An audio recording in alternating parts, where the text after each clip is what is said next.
Trídó hé an náid beodí rébriann seo léamh na Nuacht as Meiriceá don bhairt an fichiú lá me an fórchá fíle sa sédíog.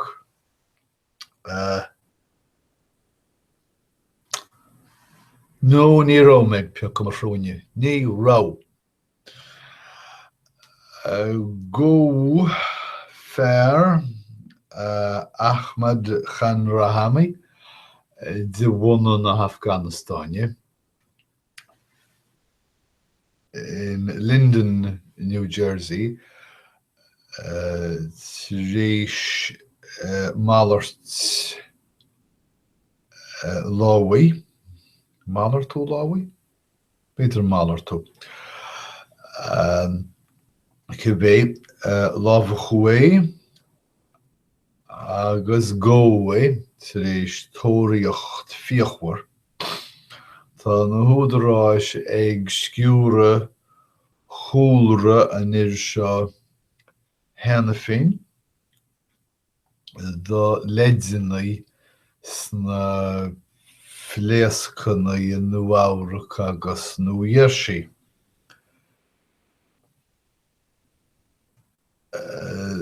Dar leis na húdaráis chuthaí an fearr seo scéimhne thar ghástáit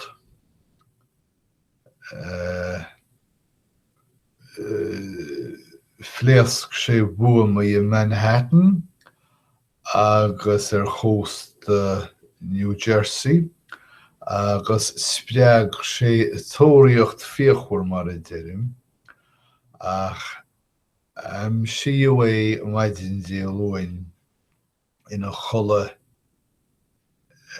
in noras taisiúir táirne agus góhé rééis málar tú lámhaí.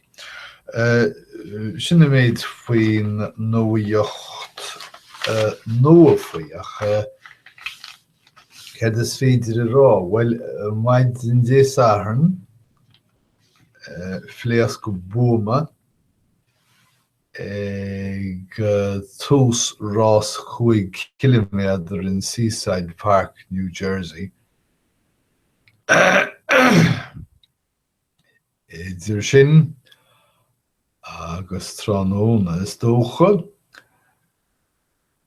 thuama dhuine go Manhattan agus dolaí sé buama i scipe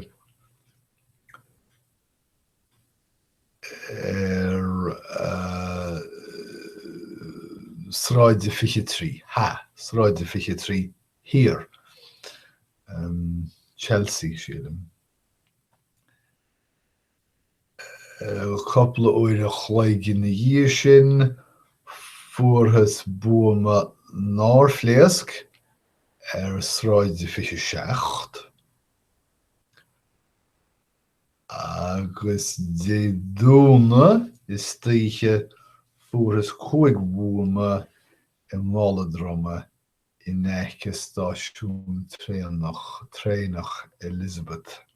So is dócha gur flandal sé an buama ag Jersey Shore thug sin tréin dearhain go Nuacht flandal sin na buamaíon sin agus dill sé bhaile leis na buamaí nár úsáid sé. Caid dear na híorthóirí faoi seo an go nárad ar nó. Maidin déalúin bhí sé fós saor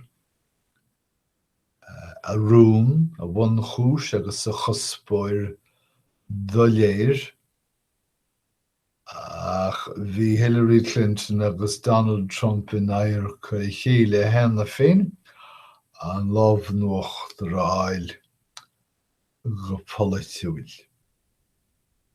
Tá go leor riolalas agan faoin air seo hena féin go háirithe gur thug sé soras thar léir agus gur aithrí sé ó bhain an toras go raibh sé iomlán aithrithe nuair a d'fhill sé.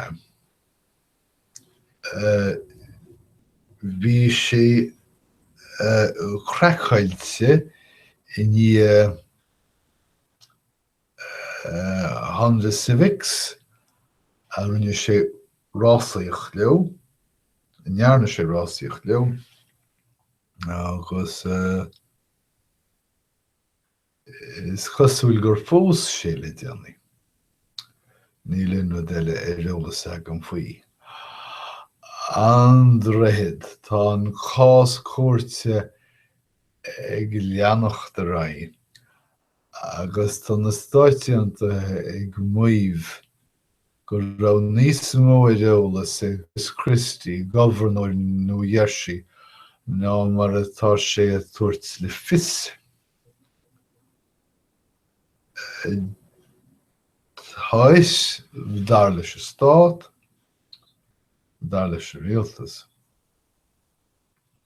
Bhí ag Christie go raibh triúr dá oifigí sinsearacha gafa I bhliain na lánaí go dtí Droichead George Washington a dhúna, mar a bhí sé a tarlú, agus go raibh an dúna seo á úsáid mar dhialtas mhéar a Fort Lee a dhiúltaí tacaíocht a thuairt dó. Tá cibé rud a thiocas as seo agus ní dóilem go leagfar an mhéar tá a thíol críochnathe, agus é seo margheall amuidí páistúil.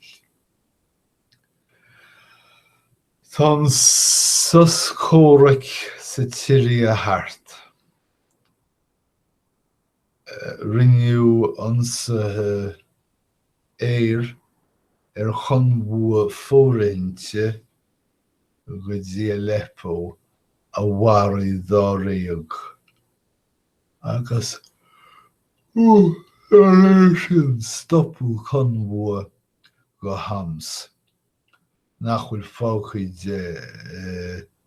de réir cosúlacht agus de réir na victúirí ach sminigar.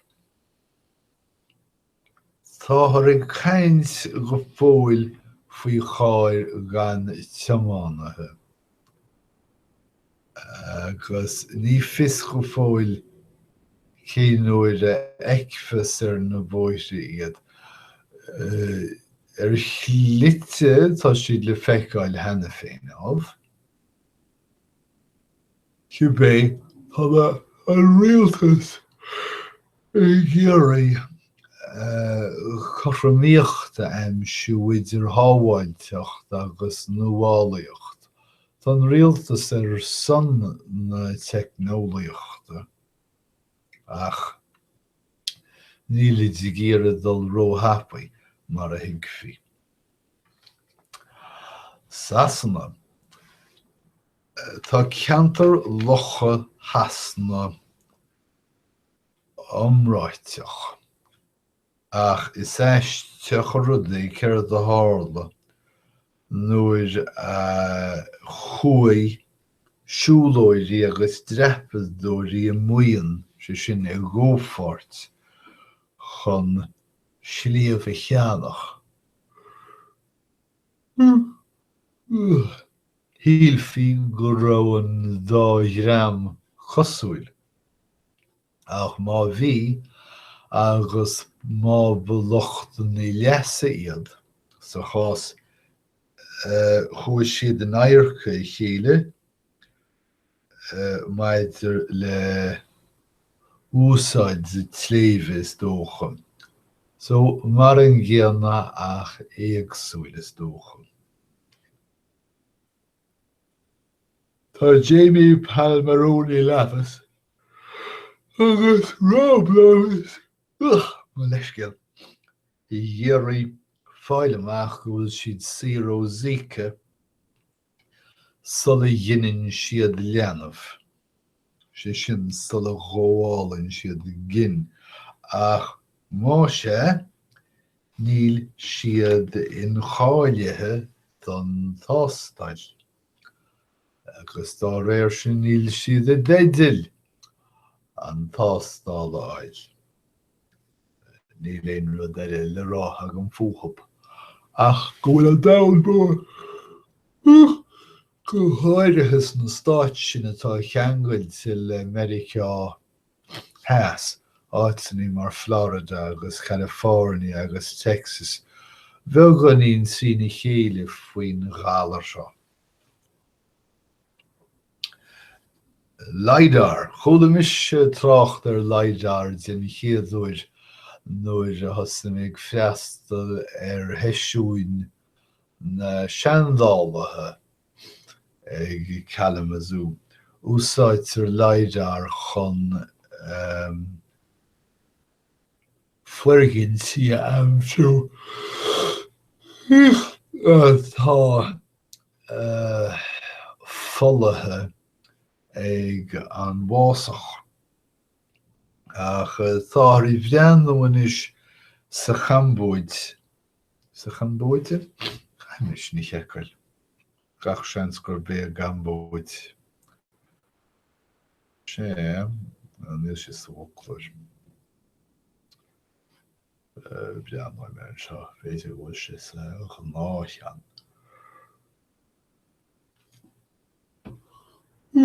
Leisce, tá me ácharisteach sa bhoclóir, mar muna lorgóid mé inise, ní lorgóid mé in éachara. An chambóid scríomh mé mí chearta I gcur síos an na Nuacht seo. Ach, well, chiúbé, thar Angkor Wat an sin, tá chur an tírdheach mionsíochrathe na himpireachta Cairr eiceáil faoin na chraonnte.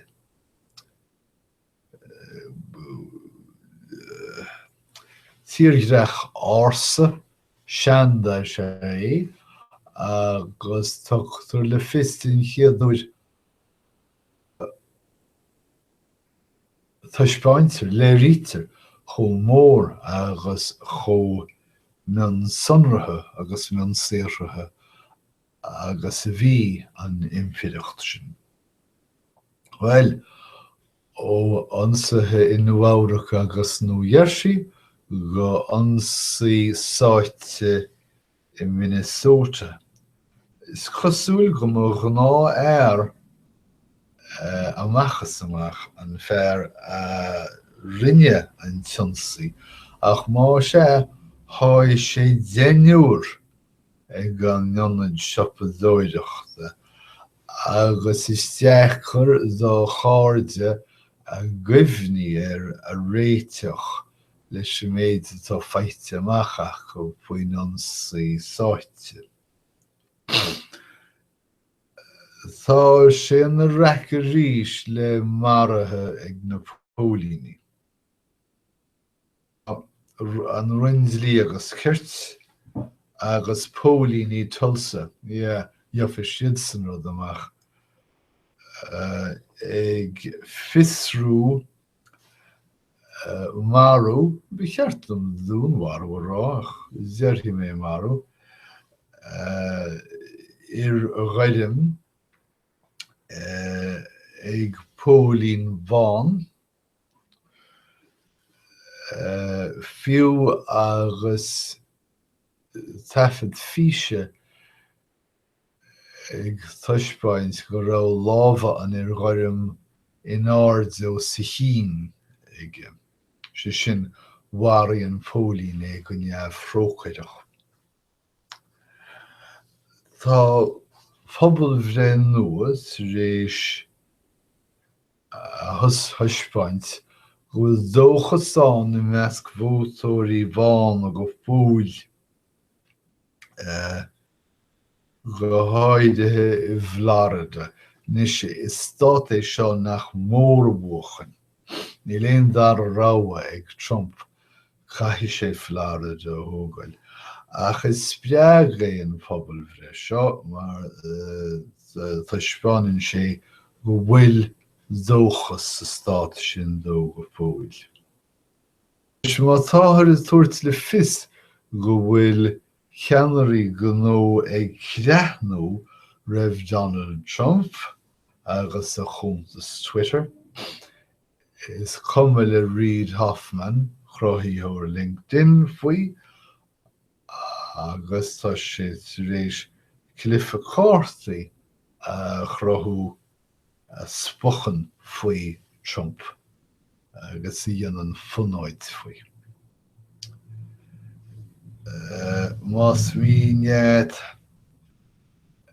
bhre, bás, aon tú, géirchím, dlúchártas, a winteris a eáil féoch a glár This Is Us NYC. Níl léon rud eile le rágam faoi mar níl sé feici agam. Bhíidir go nearna sibh dearmad Mairiceá Clark. Buise an tean chúiseóir I gás cuairt na ruirt mé Barack Obama. O.J. Simpson, 50 bliain ó shin, níos mó ná 50 bliain ó shin. Rinneadh go leor funáid fuaithe, tá go le fios go raibh sí amuideach, agus go lorg feidbliach. De bhéidir é, ní chuid finne mór an den chás mar níor bheanna mé sna meáin. Cibé a scan an táchaí amach, The People versus O.J. Simpson is an dó sílim, agus thóg Sarah Paulson an bhaineisteoir ról Mairiceá Clark sa scanan sin le déanaí bhuail sí gradam mar dheallir agus thug sí óráid ag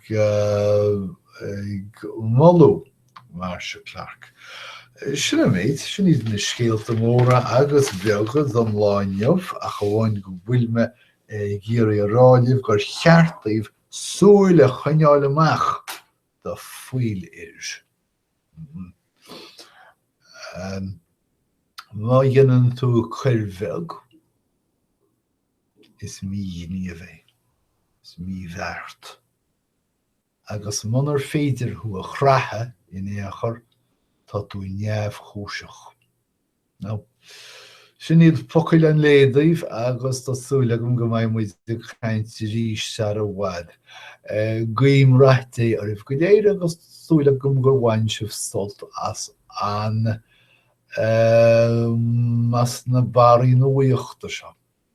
Slán tamil.